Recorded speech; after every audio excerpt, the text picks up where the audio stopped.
Hi, this is your host, Larry Smith, and you're listening to Speak Out Podcast, a community outreach of the Lawrence County Career Technical Center in Moulton, Alabama. Today, my co-host is Katie Jett, a senior at Lawrence County High School and president of the FBLA chapter at the Lawrence County Career Technical Center. Hi, Katie. Let's welcome our guest to the show. Hi, Larry. We are excited to introduce our guest for the podcast, Paul Logston.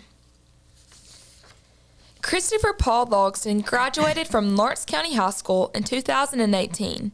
He attended the Lawrence County Career Technical Center for 4 years, studying robotics and electronics during his freshman and sophomore years.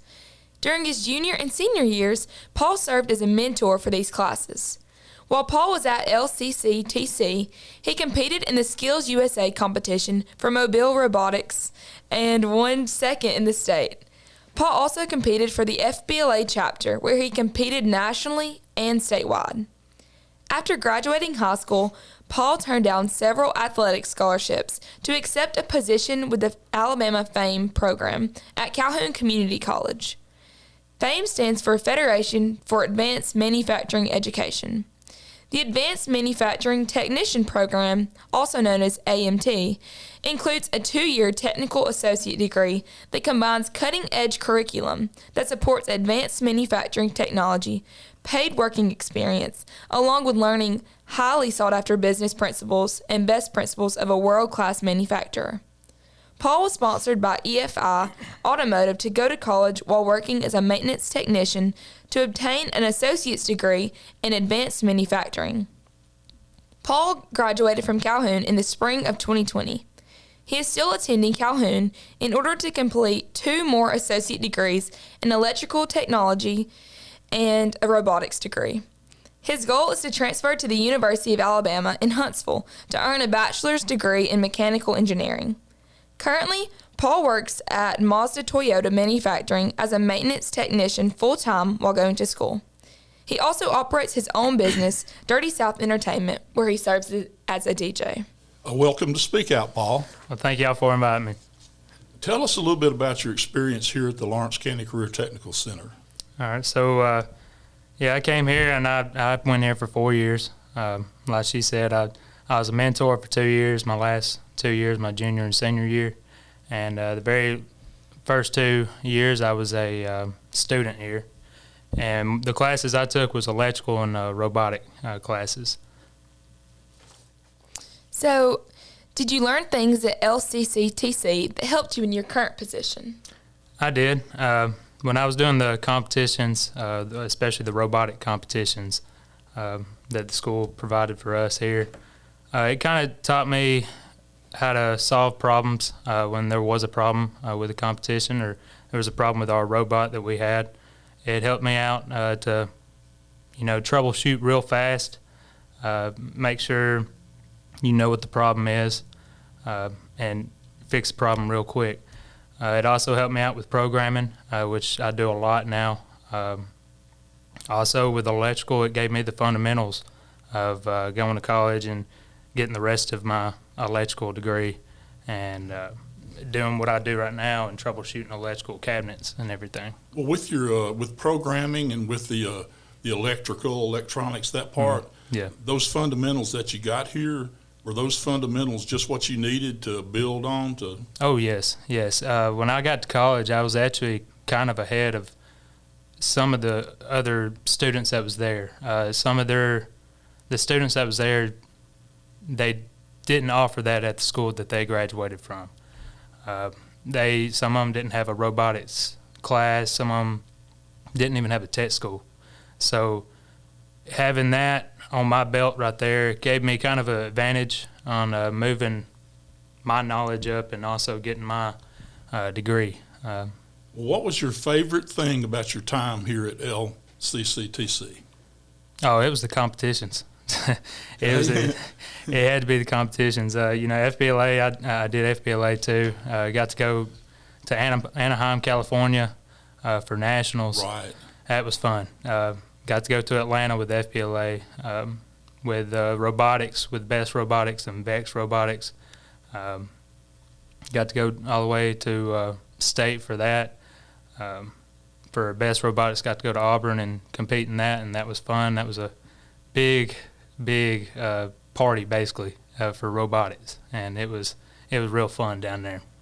Cool. Was there anything that you didn't learn at high school that you needed to know for the programs you took? Oh, not really. When you get to college too, especially for these electrical or any kind of technical class that you're taking in at Calhoun or any kind of community college, they're going to teach you the fundamentals. It helps if you do have that kind of at least experience in high school. It does help you out once you get to college, and you try to. It helps you understand the fundamentals a little bit more. You get to learn the real life situations once you get out there in the field. Well, expanding on that a little bit, what should students do in high school that would help to prepare them for the working when they get out? I would say get as many certifications as you can. And I mean, I got my OSHA 10 card when I was here. That's a big plus. If any kind of manufacturer sees that right there, you already got your OSHA 10 card. They ain't got to send you to an OSHA 10 class. You can go straight to work right then. Really? Yes. I mean, as long as you got that card, you're already certified in that. They will do other safety classes just because you need to learn safety. But anything else with any kind of certification, like if you want to get a certification in electricity, I know we was doing that my junior year. I ended up not doing it, and I wish I would have, because it would have gave me a lot of experience on that and kind of gave me an advantage. There was a couple guys in my FAME class that I graduated with. They was actually Siemens certified and Allen Bradley certified, which is a PLC manufacturer that all these companies use. Well, these certifications that you're talking about, these are certifications. Did you learn about these certifications here at the Career Technical Center, and then you were given an opportunity to? Oh, yes. Yes, we were given opportunities to take these classes or at least do these certifications. No, they wasn't taken here. Some of them was taken here, some of them wasn't. You had to go to a different place to take them. Okay. But you could study here and take them somewhere else. And, I mean, it's nice to have them, I will say that. Right. It's real nice to have them. Well, thank you. You had opportunities for athletic scholarships, but you decided to go to the Alabama FAME program instead. So could you tell us what influenced that decision of yours? So what happened was, I'll go ahead and tell you a little story on it, I guess. It's my senior year. I didn't know anything about the FAME program. I was wanting to go for engineering to a 4-year college, wanting to graduate right then. And about January, I was looking at either going to a college up in Iowa, a college up in Kentucky, Missouri. I mean, it was far away from home. And in January, Miss Terry here at the tech school, she came up to me and she knew I was wanting to go into engineering. She gave me a flyer that was about the FAME program. They were having an information session that week. So I went, and I fell in love with the program after that. I mean, you get to go to school, and you get to go to work too, and you're getting paid while you're going to school. It's real nice. It's 5 semesters, no breaks. I mean, it's a quick kind of degree, but it was worth it. I didn't have to be in any debt or anything like that. Wow. And I'm still going to college right now and trying to go to school at the same time. Well, who most influenced your career decisions and why? Well, see, I would have to say Miss Terry on that one right there. See, I would have never known anything about the FAME program, would have never known that I could go to college and get a degree at the same time and get sponsored and not have any debt. I'd be up in Iowa right now if it wasn't for her that day. That's the day I always look back at. She's really influenced the way or the path that I took my senior year that way. Great. Well, could you tell us more about your job now? Yeah, so what I do, is I troubleshoot any kind of breakdown that we have. What we do at Mazda Toyota is we build the Corolla Cross, and then we also build the brand new Mazda CX-50 is what we build. As what I do as a maintenance technician is I work with robots, reteach them, reprogram them if they have to be retaught. Any kind of program issue or any kind of mechanical issue, we go and fix. It's a team out there, so we have 26 maintenance guys out there. We're still looking for 11 more. So if you are old enough, come out there and join. We need them. We need lots of workers out there. We're still a brand new company. Well, what's your favorite thing about your job? Oh, it's a new situation every day. That's why I tell people all the time. It's a different day, and it's a new challenge. It's with maintenance, you're getting many different problems. You get projects that you have to work on. Then you'll have breakdowns that just happen all of a sudden. You don't know why they happen. You're troubleshooting constantly. Your brain's always working. The question that I am most curious about is that some people think college is you either go to college or you go to work, but you seem to have managed both at the same time. So tell us about your experience. Is it hard to do both? And sometimes it is. I learned time management from the FAME program. They really taught that to us a lot. They kind of burned it in our heads. But yeah, sometimes it can be hard, but you just got to learn how to push through and know that once you get done with this class or once you get done with this degree, you can get an extra pay raise or you can get something out of it. Most of the classes I take is technical. I'm also taking these transfer credits for going off to UAH or somewhere else. I'm about done with my technical classes, but they're not hard as long as you pay attention. Most of the instructors out there at Calhoun, they're pretty good. They've been in the industry for 20, 30 years, and they're retiring, and they want to teach people to go up to the next level. And they have a lot of knowledge on them. Now, you're going to school full-time, right? Oh, yes. Yes. And in juggling that, are you going to school like during the day and working at night, or yeah? So or? It switches. So I've went to school in the mornings. When I used to work at EFI, I'd be on third shift, and I'd go to school in the mornings, and then go home, go to sleep, and then go back to work. Now at Mazda Toyota, I'm on first shift, and we do swing shifts, and I switch it out. I might go in the mornings, I might go at night. Calhoun, I know they're very lenient, and that they help you out because they know mostly everybody there is working at the same time. So they help you out with your schedule, especially the instructors. They'll help you out. And you have one degree from Calhoun. Yes. And now you're pursuing some other ones? Yeah, so I have a degree in advanced manufacturing technology is what it is. And I'm also trying to get electrical technology, and it'll be mechatronic technology too. I almost have those. I just got to take one more class for mechatronics and one more class for electrical too, and I'll be taking that next semester. And then you go to UAH for mechanical engineering? Yes, degree? That's the plan. That's the big goal right there that I've always had. I still got to get a lot of transfer credits done, but yeah, that's the big goal.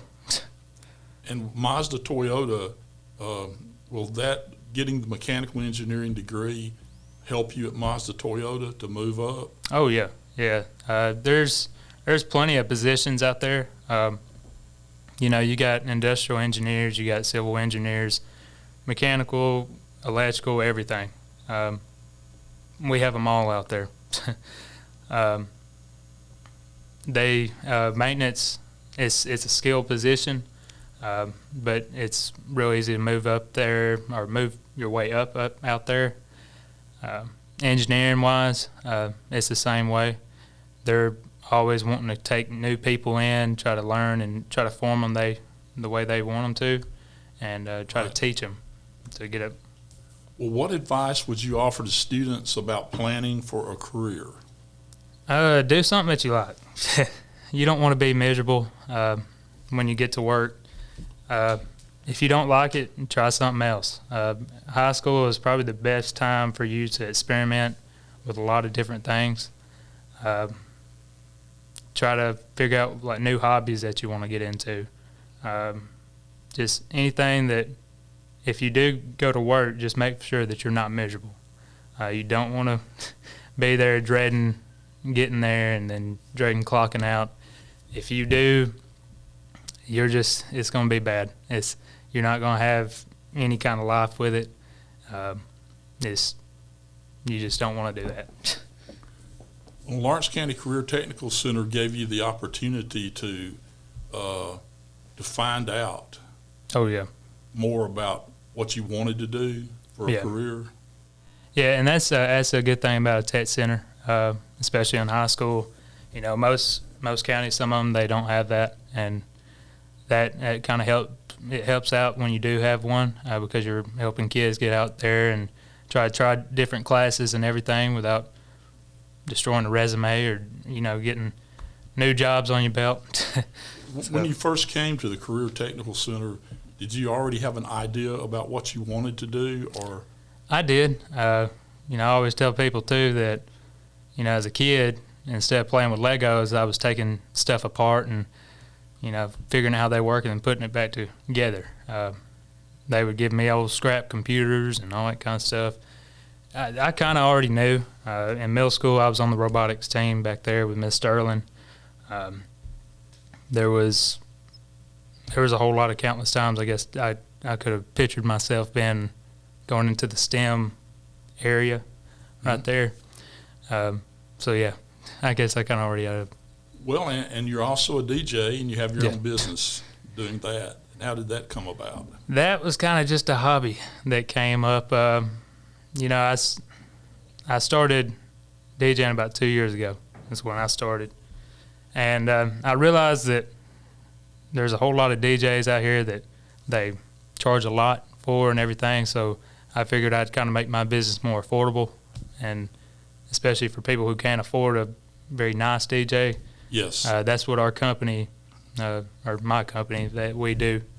We try to make it affordable for everybody so they can have a good wedding or good kind of event, that whatever they're having is what we plan on having. Cool. Well, Paul, thank you for being with us today on Speak Out. Mm-hmm. And Katie, thank you for being my co-host today. I loved it.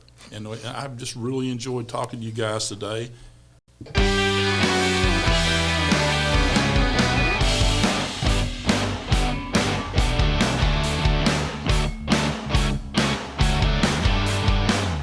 You have been listening to Speak Out Podcast, a community outreach of the Lawrence County Career Technical Center in Moulton, Alabama.